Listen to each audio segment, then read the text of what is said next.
Hello, everyone, and welcome to today's webinar on HIA for Spatial Planning in Wakefield, Lessons Learned from over 11 years of practice. Today's webinar is being hosted by the International Association for Impact Assessment, or IAIA. My name is Keisha Blaser, and I will be leading kind of the behind the scenes of today's webinar. You'll be hearing mostly from our presenters, who you'll be meeting shortly. And before we get started, I'm going to go over a couple things that you can find on our website and just talk a little bit more about IAIA and who we are. So first, if you hear anything today during the webinar that you'd like to share, I invite you to do so and tag us at IAIA Network. And there's also a hashtag you can use there as well, hashtag IAIA Webinars. Like I said, I'd like to invite you to go to our website, www.iaia.org, to check out the different resources and events we have there. So first off, you can find a variety of webinars on demand. There are a couple listed there: strengthening the S in ESG, social impact assessment for major projects, and embedding community investment into ENS standards of international financial institutions. Those are just two recent ones we've had in the past month, but there's a variety of topics including biodiversity, resettlement, and more. So I do encourage you to go there and check those out. Additionally, you can find information on some upcoming events, such as IAIA 24, which is our annual conference that's being held in Dublin, Ireland at the end of April. Registration closes on April 4th, so if you are interested in joining us in Dublin, I really encourage you to go check out more information on our website and get registered soon to secure your spot. Additionally, we have an upcoming webinar on human rights due diligence and the environment happening on the 22nd of March, or International Water Day. So I invite you to go check out information there and register. Beyond our upcoming events, we also have a variety of online training and mentorship through the Professional Development Program. This is a foundational course that covers a variety of aspects to get you started in the impact assessment field, or to help you further along your career if you already have gotten started.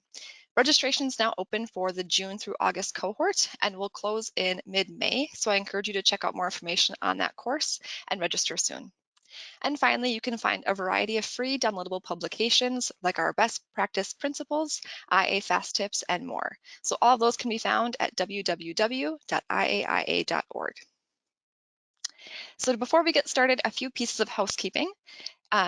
This is one of our most asked questions, is if the webinar is being recorded, and yes, it is. Since you are on here and you're registered live, then the recording will be emailed to you within a day or two of the webinar, along with the slides for today. If you have any questions that pop up during the webinar, I encourage you to ask them in real time. You don't have to wait till the end to ask your questions. So if you go on to the control panel, the GoToWebinar control panel, and find the questions pane, you can type your question in there, and we will flag that for the Q&A at the end of the session.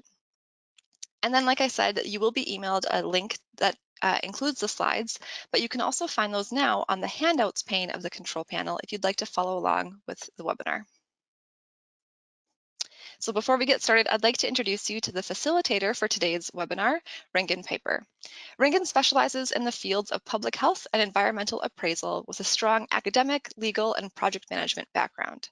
Ringen has advised the World Health Organization on addressing health and environmental impact assessment, or EIA, the United Nations Economic Commission for Europe, and the European Investment Bank on addressing health in strategic environmental assessments, and Public Health England on addressing health impact assessments in spatial planning. Ringen is also the chair of IAIA's Health Section. So with that, Ringen, over to you.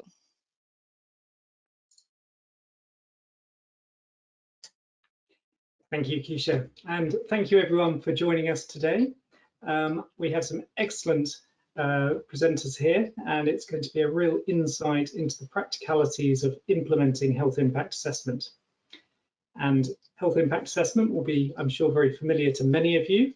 Just for the avoidance of doubt, and so we all get off with a similar understanding, let me just introduce the IAIA definition of health impact assessment, which is a process that systematically judges the potential and sometimes unintended effects of a project, program, plan, or policy or strategy on the health of a population and the distribution of those effects within the population. The health impact assessment generates evidence for appropriate action to avoid or mitigate health risks and promote health opportunities. Health impact assessment guides the establishment of a framework for monitoring and evaluating changes in health as part of performance management and sustainable development. So, as Keisha said, do ask questions anytime in the chat. There really is no such thing as a bad question. We really want to get a great discussion going at the end that I'll facilitate with your questions. I should also do a quick shout out and say do join the IAIA health section for those IAIA members, and you can access that through the IAIA hub. So on to our two excellent presenters. We have John Wilcox. John is the health policy specialist working within the Wakefield Council Public Health team, and he has led the local authority's health impact assessment workstream for the past decade. His current role involves working to embed public health principles throughout the Wakefield Council and its partners. Prior to this, John worked for more than 10 years in a variety of community development and community regeneration posts, supporting the development of numerous community and voluntary organisations in former coalfield communities. We also have Brendan Aitman. Brendan is a qualified town planner with 8 years experience in the spatial planning and health policy fields in an Australian local government setting. Between August 2022 and December 2023, he was in post as the Healthy Places Officer at Wakefield Council in the United Kingdom, responsible for reviewing health impact assessments as part of planning applications and undertaking a major health impact assessment framework review. So, without further ado, let me pass you over to John to begin the presentation.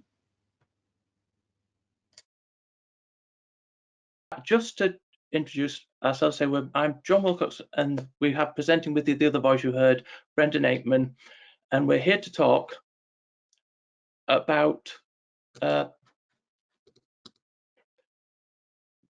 health impact assessment in the Wakefield district and how the process was rolled out in the context of the Wakefield Council's spatial planning commitments, and how Wakefield Council has used spatial health impact assessment to help it embed health within its spatial planning work.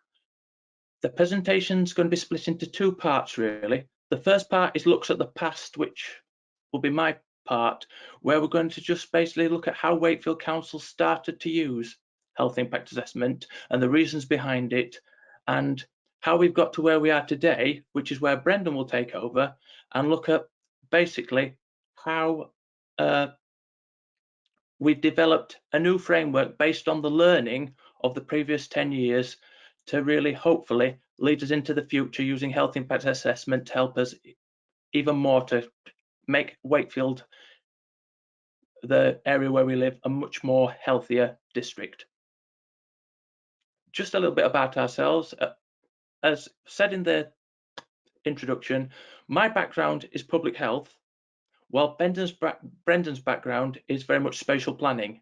And part of today's presentation is really looking at how those two worlds interact and how we've had to get spatial planning and health to work much more closely together in order to deliver better health outcomes for the Wakefield district and ensure that using health impact assessment as a tool to actually do that. Start with a little bit though background about the Wakefield district, as I'm sure many of you won't be familiar with Wakefield. So Wakefield is a medium-sized local authority sitting at the very centre of the UK, but in the north of England. And it's important to say in the north of England because all the 4 separate parts of the UK, England, Wales, Northern Ireland and Scotland, have their own distinct planning system. And so this presentation links to how we've actually used the English planning system to actually link to health impact assessment. A little bit more about Wakefield is that Wakefield's about 339 square kilometres. As I say, it's a medium-sized local authority for England. Its population's around 350,000 people. It's the 54th poorest local authority in Wakefield. This is calculated with a deprivation index which is used for all English local authorities. Now, deprivation, of course, is based very much on context, but in the context of England, Wakefield is the 54th poorest and most deprived, as it's known as. The average age in Wakefield being significantly lower than regional national rates, and that has an impact on health for life expectancy and healthy life expectancy are both below the national average in Wakefield. So a little bit just to start where our story starts is that in around 2010 in the UK, there was a national move to bring health and local government closer together. And this culminated in the 2012 Health and Social Care Act. However, before then, the Wakefield District Joint Public Health Unit was established. This was a unit preempting the move to bring health and local government closer together by creating a unit that was made up of local government officers, but also members of staff who worked for then the health service, the NHS. So the National Health Service and local government officers in Wakefield were brought together into a single unit whose aim was to really develop a whole systems approach to improving health across the district. The first example or service where this team was to work was chosen as spatial planning. So it was determined they would use the spatial planning to test the principle of bringing local government and health closer together. This is because Wakefield Council is the planning authority for the Wakefield district, but also has lots of health responsibilities. So the idea was how to bring those together and create a much more joined up approach to local authority, local government actions and health. And the mechanism that it was decided was the best way to do that was to use health impact assessment as a tool to bring the spatial planning system and the spatial planning functions of the local authority and the health functions closer together. The first set that team did was to look at what policies there were about, and at that time, around 2012, Wakefield Council was redeveloping a document known as its local plan. And in the English planning system, every local area has to have a local plan, which is basically the document that sets out the local planning vision, priorities, and plans and policies for the areas with regard to spatial planning. So it's a key document that brings everything together, basically saying these are the spatial planning vision for this area. And also this is the principles that locally we as an area want to be used when judging planning applications. And it's the document that is key to determining planning applications at a local level.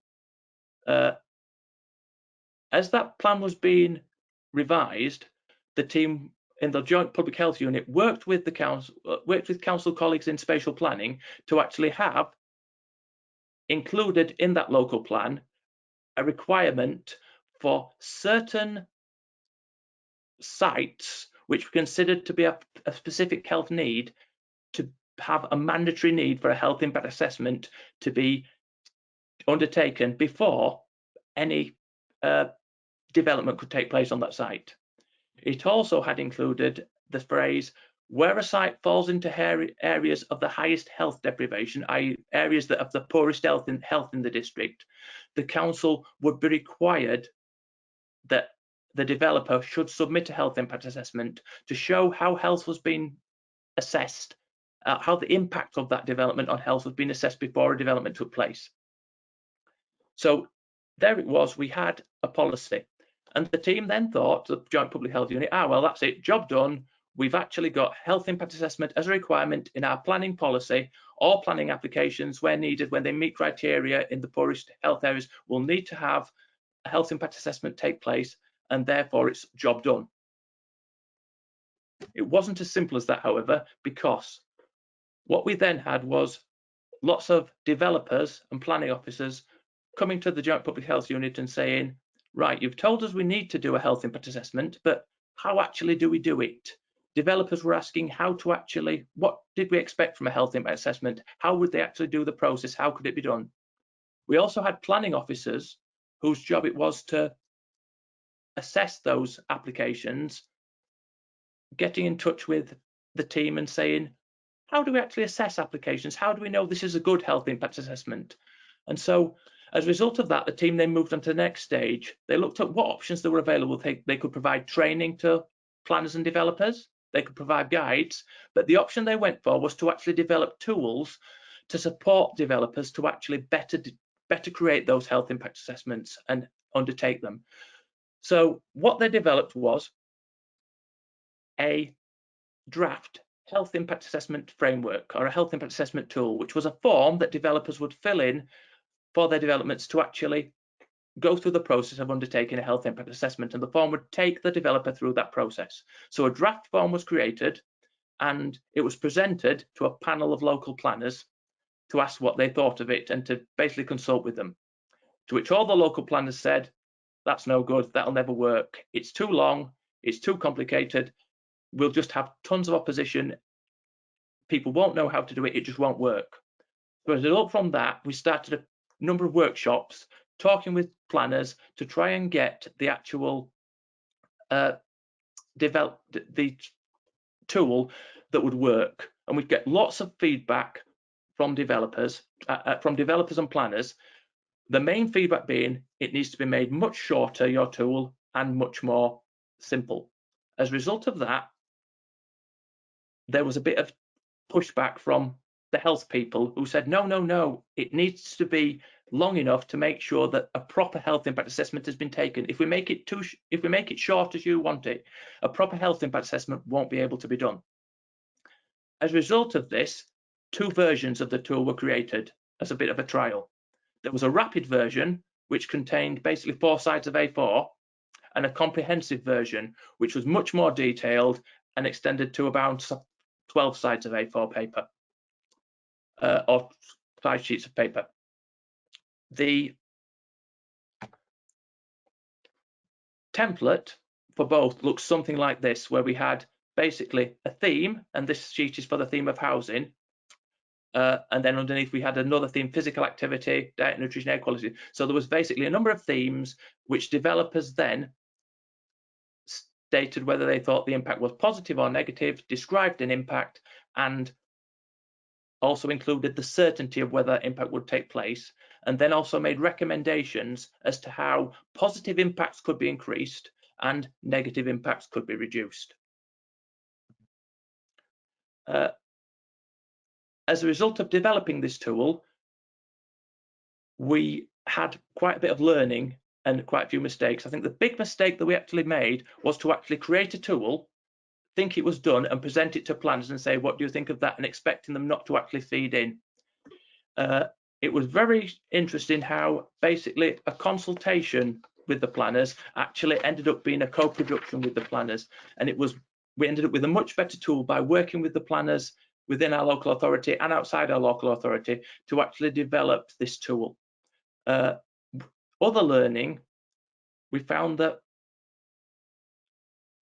we were very naive into thinking planners were a single homogeneous group. And the fact is that spatial planners are a very varied group. There's differ in the fact that there's lots of individuals who have different views of health and different opinions, but also that there's planners who work for the local authority, planners who work for developers trying to get applications through. So what we ended up doing was learning a lot that it's really important when creating tools like this to actually find out who your key stakeholders are, who the people who will be using the tool, and making sure you develop it with them rather than imposing it on them.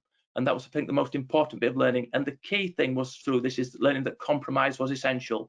The key example of this being the length of our policy, where originally we wanted a giant, really detailed document that looked into all the health impacts, when actually that would have been too cumbersome and too much work for the developers and planners to actually do.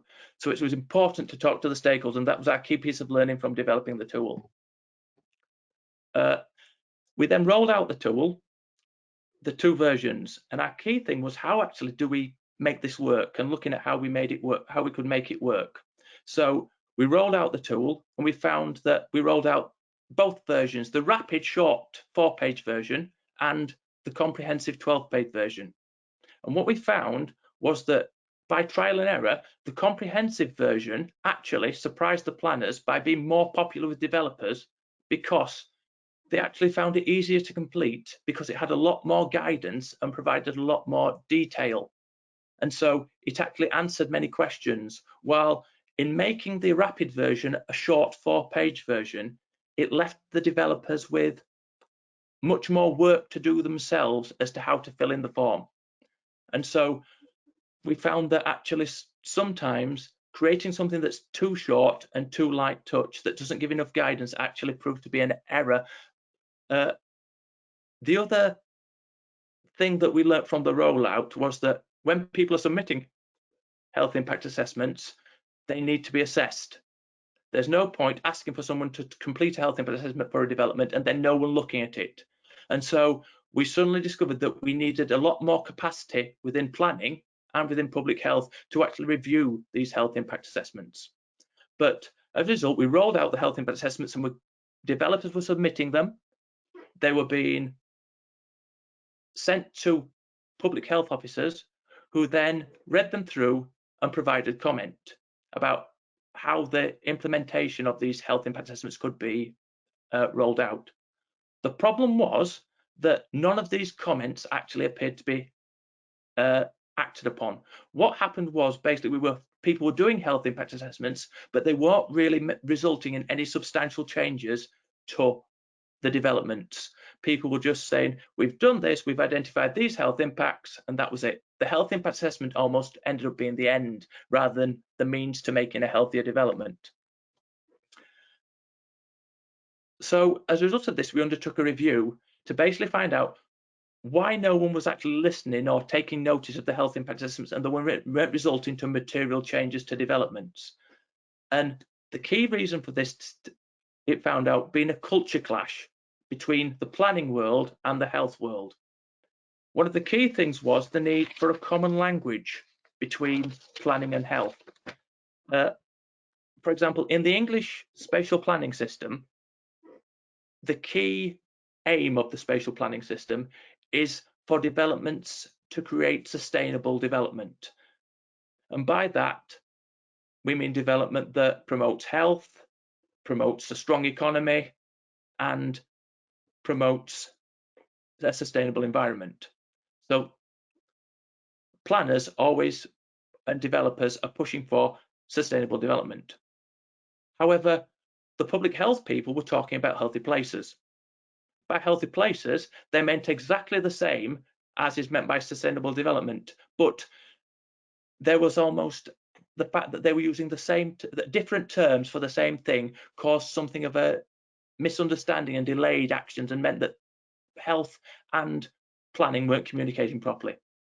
The other key learning was that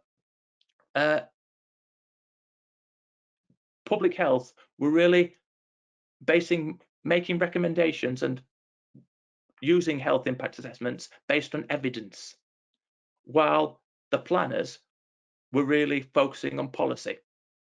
And so what we had to learn is to use health impact assessments, and when commenting on them, to link what health impact assessments were saying to policy and to planning policy such as the local plan, rather than just basing it on evidence such as health issues for the local area.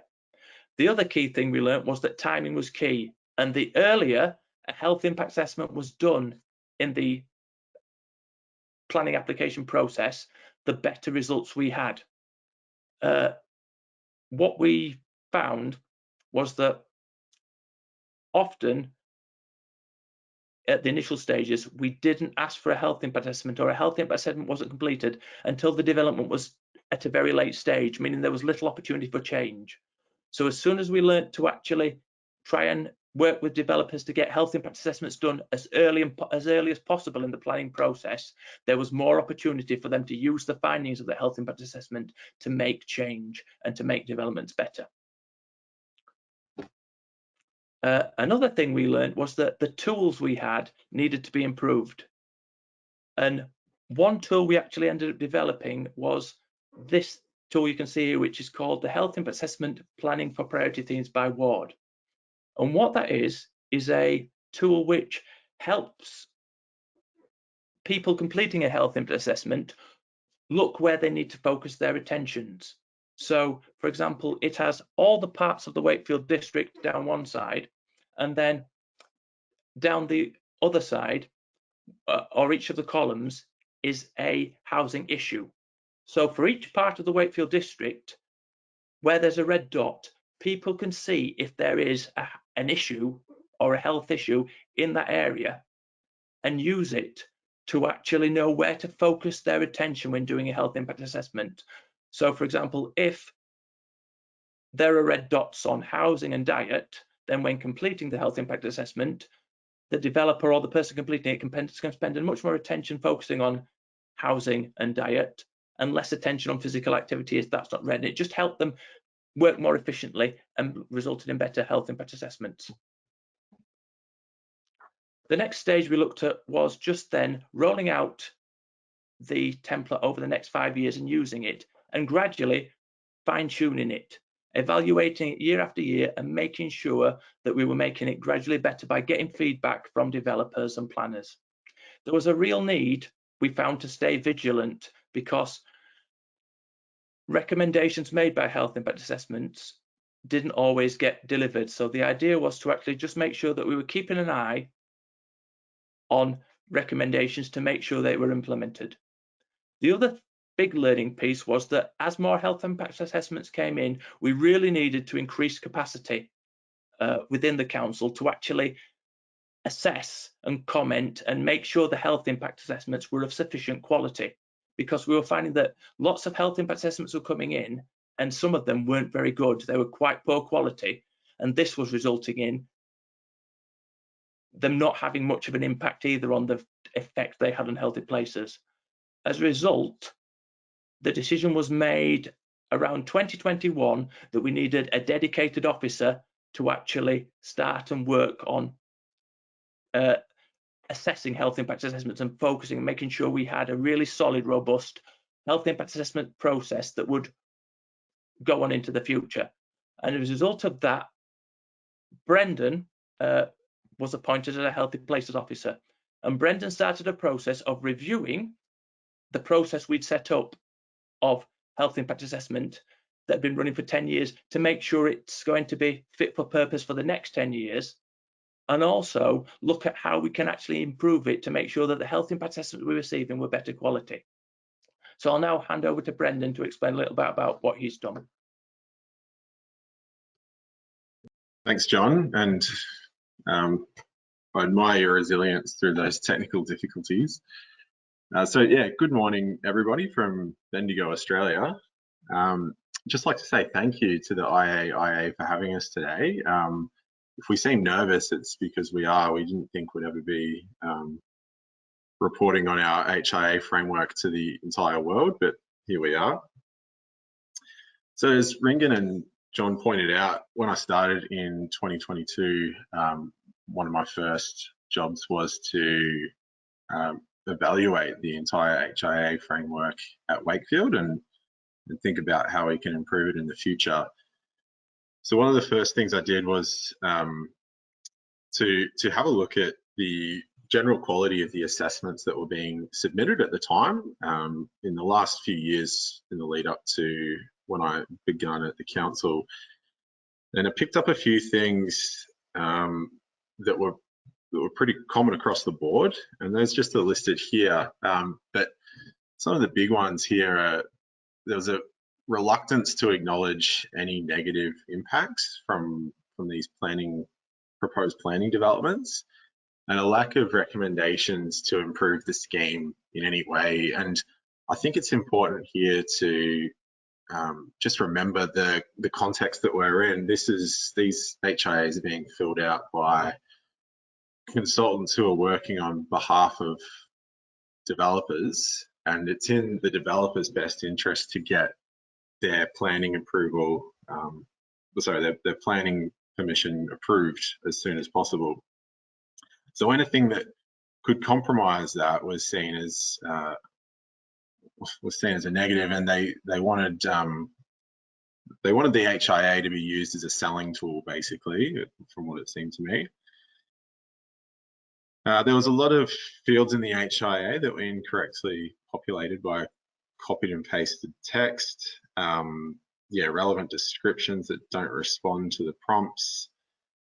A lot of incomplete HIAs, brief assessments, and inaccurate assessments. So when you actually go open up the plans and have a look through the plans and elevations, you'd see that things weren't matching up between what was in the HIA and what was actually on paper. The evaluation that we did was kind of yeah, it's kind of a proxy for a real evaluation, because it's incredibly difficult to evaluate the actual health impact from a development or the eventual impact from the HIA. So what we did was look at the actual quality of the HIAs, and when we summarize it here, it's not like we went back to the author and said this is an average HIA. This was mainly for our reasons, but this just gives a bit of a snapshot of the general quality that we were looking at Wakefield. So the next slide is an example of what I would call a poor quality HIA in the existing comprehensive template. And there's a few things here that I'll point out. So in the right-hand column, there's a list of recommendations, but none of them actually provide a meaningful recommendation that seek to reduce negative impacts or seek to maximize positive ones. You can see in those middle columns that there's no negative impacts identified, and maybe there wouldn't be in just a span of four sub-assessments here, but this was the case across the whole assessment, where there'd be 60 individual prompts responded to. A lot of these descriptions of impacts in that middle column don't actually respond to that specific prompt from that left-hand side. And as you can see here, every single row has just been copied and pasted from the next. So it's, yeah, pretty bad HIA here. So it got me thinking, we're seeing some pretty poor quality HIAs. Perhaps what we could do is develop a template that really kind of forces the hand of developers to encourage a better HIA.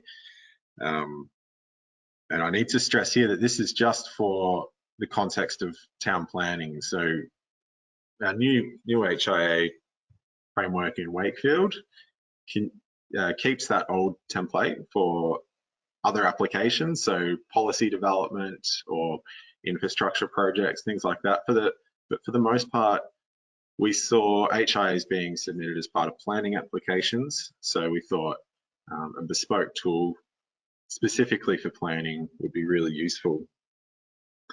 So just before I'm going to run through a few key features of the new template, actually, we can get started on that, sorry.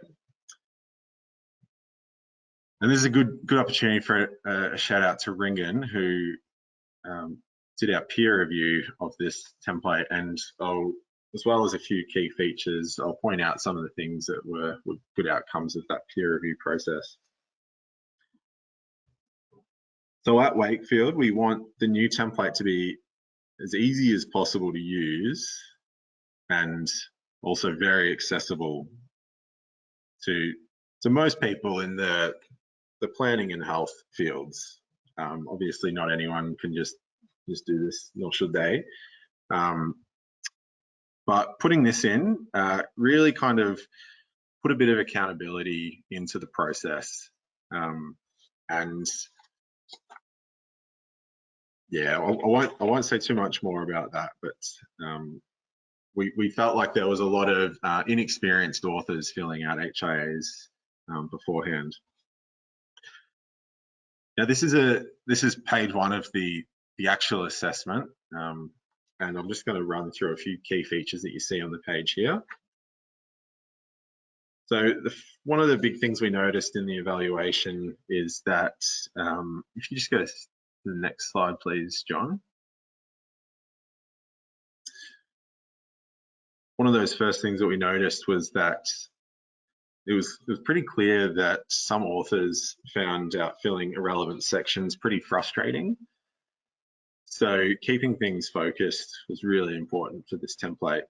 So we didn't want any assessment to be filled out just for the sake of it. But doing this also makes sure that important sections are completed when they're needed. So a bit of both. We don't get developers filling out unnecessary bits, but we don't get them skipping stuff that we really want them to fill out. So you'll see on the left-hand side of the page, we've got this checklist approach, and it does take up most of the page, but this really isn't the focus of the assessment. But what it does is provide a decent indication of whether these will be positive or negative health impacts, and kind of nudging the developer, making it a little bit easier for them to fill out those sections on the right-hand side of the page. Now, this should all be pretty straightforward to complete by anyone who knows the scheme in any level of detail, but it also stops applicants making misleading claims, leaving information out of the HIA when it suits them, and provide hints on how to improve the scheme. So maybe when they've got a few of those red check boxes on the right-hand side, they can think, geez, we need to level it up here. What are some things that we can do to make it better? And there's some hints there as well in the tool. And with this, there's a little reminder here as well that it's okay if a development has some negative health impacts. So we've put a few of these reminders in along the way, that it's basically, it's important that we're balancing positive and negative aspects. This was a big outcome from the peer review process, and effectively this is the residual health impact of the development after the HIA considers the measures that could be implemented, the recommendations to make the scheme better. So the question 2 on this page looks at that first initial impact, and then what the developer can do, and then the residual health impact after that. So back to that issue of accessibility and usability. So sometimes, because we've got this cross-disciplinary approach here, sometimes an author might not be across the lingo of the industry, particularly if they're not from a planning background, or maybe some of them are not from a health background. But having an interactive nature is at the core of this template. And this is an example here where maybe most authors would know what a drive-through is. But if you click on this link here, it takes you to a glossary and reference section here, where it not only provides a definition of what that is, but some explanations on why we consider some things generally good or bad when it comes to public health. So this example on drive-through, we break it down and say this is why we don't want to see as many drive-throughs in the district. And then when you go to that section in the glossary, there's a link back to the page that you were just on. So, for example, back to air quality and noise. That's where we are now. So finally, the biggest recommendation from the peer review process is this conclusion page and the overall impact that the development has. This is a new feature for Wakefield's HIA framework. Neither of the old templates had this feature, and it was really up to the public health officer to determine the impact and not putting that onus to the developer. And this is something that the public health officer will continue to do and really kind of scrutinize what the developer has said. But again, this is all about accountability and really encouraging the developer to think, okay, all things considered, everything that I've put into this HIA, what's the conclusion? What are we actually going to do here when it comes to public health? And one thing that John, I don't know if he said this or not, but one thing that John always says is it's impossible to tell what a scheme looks like before the HIA is done. So it might be that we get a lot of high quality developments that would have been bad quality developments. But what this does is really kind of put the pressure on planners, developers, to really strive for good public health outcomes. And hopefully this contributes to that as well. Bit of a run through of the new template. I'm just going to hand back to John now. And we really only kind of picked this up after I left the council, and John had to kind of run with the template. Thanks, Brendan.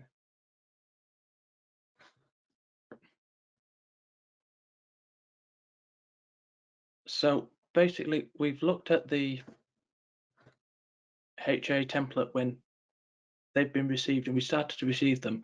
And one thing we noticed was after Brendan left the council and I started covering for Brendan, looking at the health impact assessments, was that the very different approach we took based on our different background. As I said before, Brendan's come from a planning background and I'm from a public health background.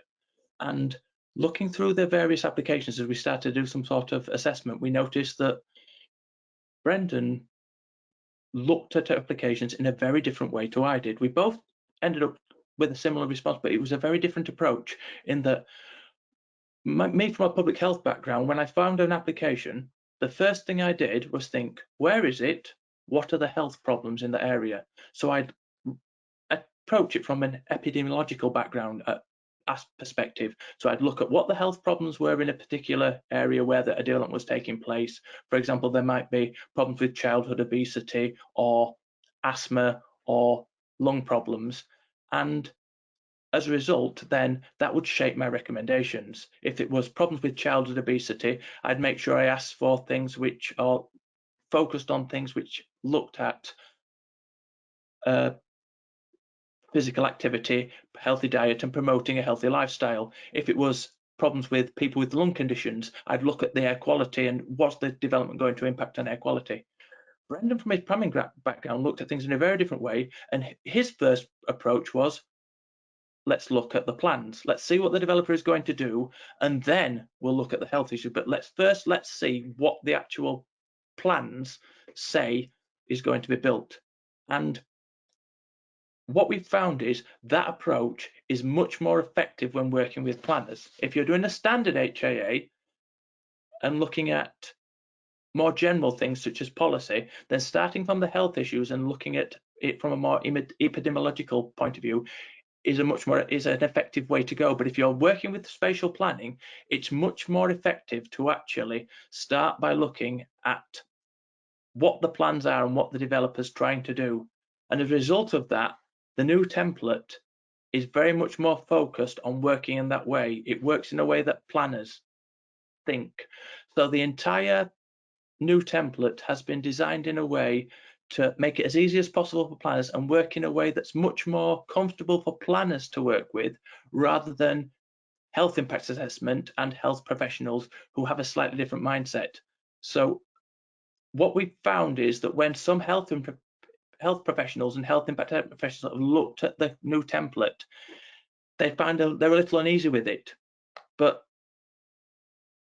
and it doesn't seem very straightforward to them or comfortable. But I think part of that reason is that planners and developers and people involved in the spatial planning field actually do feel very comfortable with it. And that's one thing we've found is we want to really encourage developers to fill it in as much as possible. And so it's proved really successful.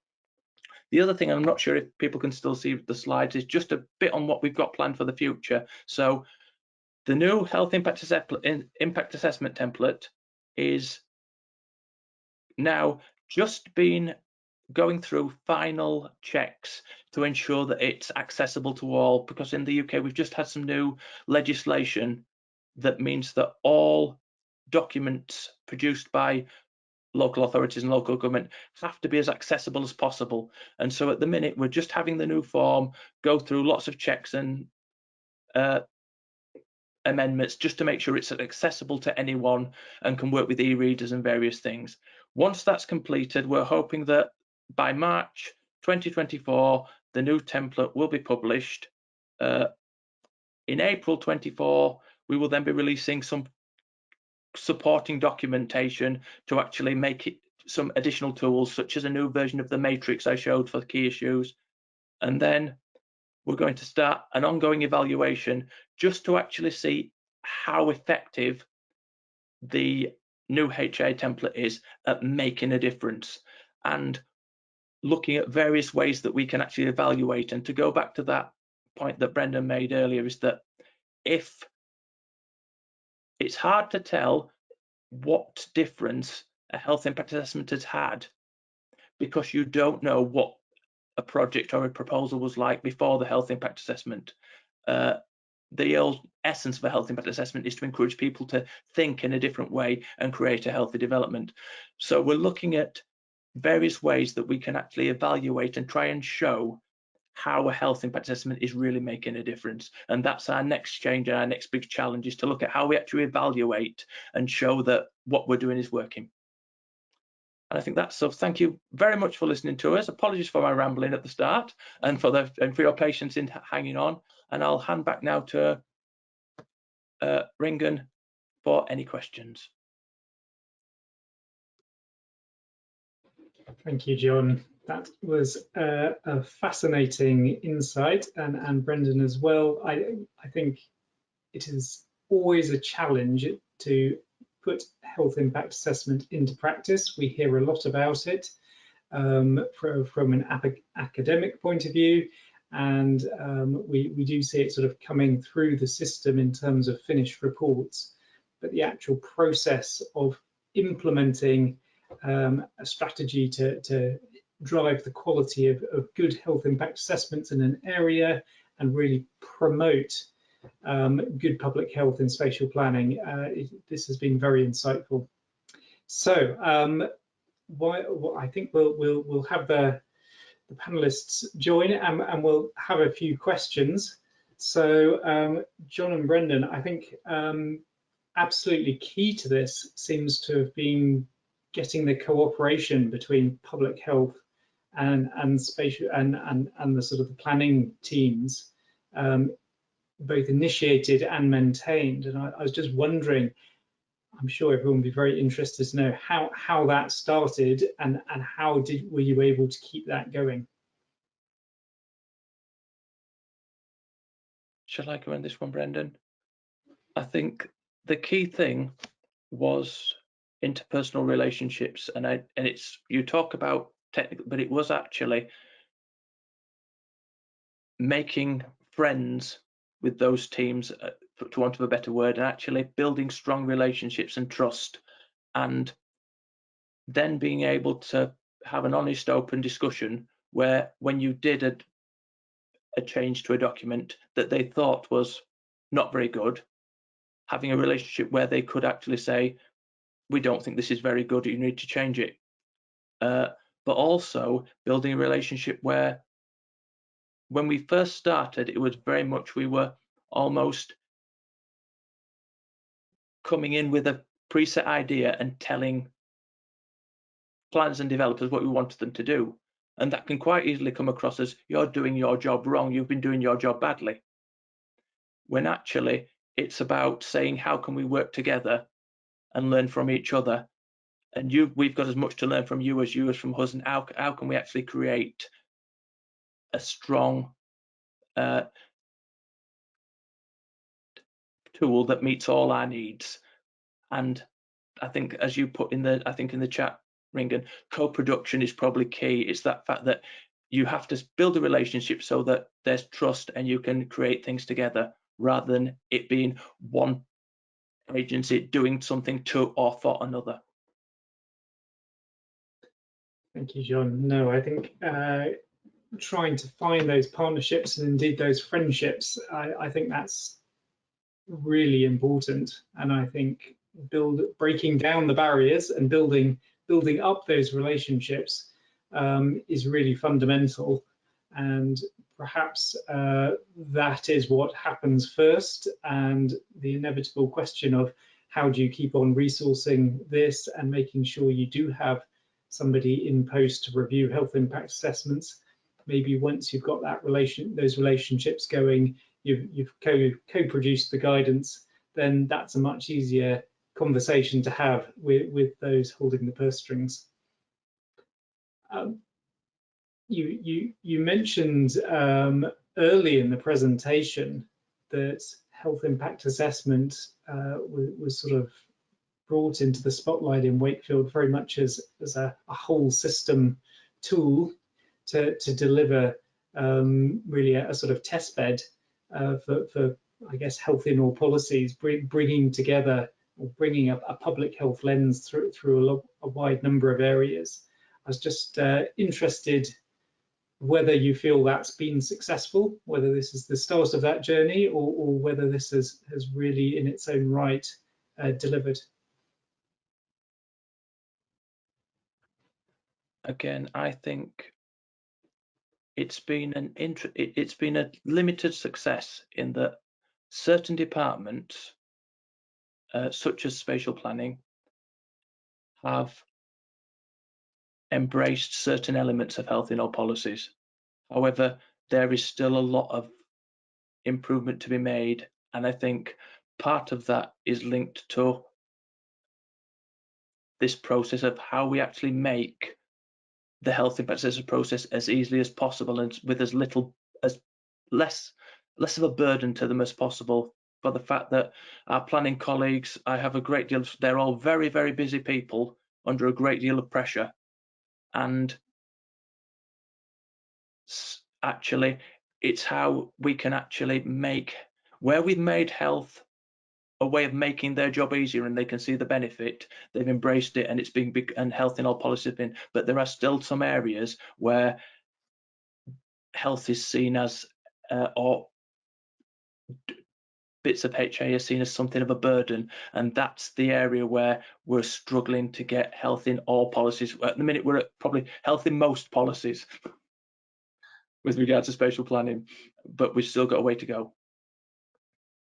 Brilliant. Thank you, John. Well, maybe I'll just end with a question to Brendan, and it really relates to the review process. And it was fascinating to see the slides of scoring the quality of some health impact assessments. I was just wondering, within that, there was mention of the policy linking specifically to very deprived communities, those areas with the most challenges. And maybe this wasn't brought out in the review and it was more general, but just whether it felt like that policy was being effective at trying to get a bit of benefit, particularly for those areas. Yeah, well, I think so. Something we didn't mention is the general threshold of where an HIA might be applied, and in Wakefield it was quite a low threshold. So some developments as small as 50 dwellings would trigger the need for an HIA, given how deprived some of the local communities are in Wakefield. But what goes hand in hand with deprivation in Wakefield is urban density, quite generally speaking. So the bigger townships are generally more deprived, and the more rural areas are the wealthier ones. And it is the policy of Wakefield to direct, which is sensible policy to direct most of the development into those existing larger centres. So most of the HIAs were in areas of high deprivation. So well, one, it really kind of elevates its importance quite a lot. But two, it was really good that that we were requiring HIAs and that they were being completed. There was a pretty big mix of the qualities of those, depending on well, there was no correlation basically between the location and the deprivation versus the quality of the HIA. Interesting. Well, I'm sure we could go on all day on this, but thank you very much, both John and Brendan, and let me hand back to Keisha.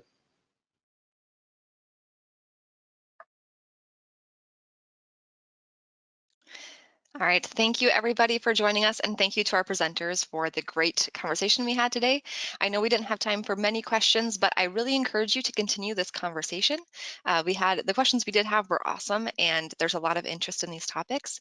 So I encourage you again to share on social media. We have our handle there at IAIA Network, as well as a hashtag you can use. And if you are an IAIA member, you can also start a conversation in the hub. There is a health section, and then like Ringan said, you are welcome to join that section. But even in the main member form, you can start a conversation about something you heard here today. A recording will be emailed to you within a day or two of this webinar so that you can watch it and review and go over some things in case you missed something. And along with the slides will be emailed to you as well. As you leave here today, you're going to see a brief survey pop up, and we'd really appreciate if you could take a minute to fill that out. One of the questions is going to be if you have any suggestions for future webinar topics, and I will do my best to find an expert on that topic and get that information out there. So please do fill that out. We know your time is valuable, and we appreciate you taking the time to spend with us today, and we hope that you found it valuable as well. So with that, thank you, and we'll see you next time.